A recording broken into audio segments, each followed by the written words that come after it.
तो थोड़ी देर पहले बजरिया ट्विटर आगाह किया था ताज़ा तरीन पेशरफ्त जो हुई है। वैसे तो ये कोई खुशी की बात नहीं है कि ना ही इस अमल को अच्छा समझा गया, लेकिन इमरान खान साहब और पिंकी पीरनी की राहें जुदा हो चुकी हैं। पिंकी पीरनी को उनके घर भेज दिया गया। इसमें कुछ चीज़ें हैं जो अब तक सामने आ चुकी हैं, उनकी तस्दीक अभी होना बाकी है, लेकिन जो कुछ सामने आया वो अब तक पहुंचाना ज़रूरी समझूंगा। इमरान खान के साहब की जो ये ऑडियो लीक्स हो रही हैं, इन ऑडियो लीक्स का जो सिलसिला है ये उनको पता है, ये जारी है और इसमें बहुत कुछ अभी बाकी है। ये तो अभी कुछ आया ही नहीं है।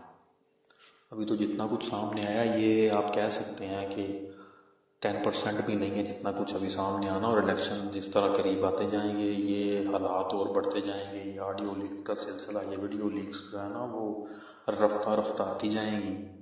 तो ये बहुत स्टॉक मौजूद है, इतना नहीं है कि जी रोज़ाना या एक हफ्ते में भी आप एक जारी होती रहे ना तो भी ये कोई 2-3 साल गुजर जाए।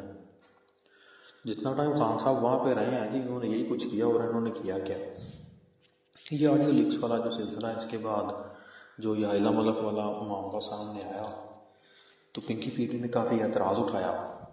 और तो और एक ऑडियो लीक हो गई, इसमें पिंकी पीरनी साहिबा को ये पता चला कि मेरी और मेरे मुरीद की, मुर्शद है ना वो, ऑडियो लीक हुई है। तो खान साहब इस पर किसी को पैगाम भिजवाएं कि इस सिलसिले को रोकें। तो रुकने वाला तो ये सिलसिला है ही नहीं। तो ऐसा ना हो सका तो 2-3 दिनों से झड़प जारी थी। तो उसमें फिर फवाद चौधरी साहब ने को थोड़ा सा किरदार अदा करके मामले को ठंडा किया। लेकिन फवाद चौधरी साहब को जब झाड़ पे ला दी गई तो फवाद चौधरी साहब एक साइड पे हो गए। तो आज शाम के करीब का ये वाक़या है जो आपके सामने आ चुका है। उम्मीद करता हूँ कि फवाद चौधरी साहब अच्छे शख्स हैं।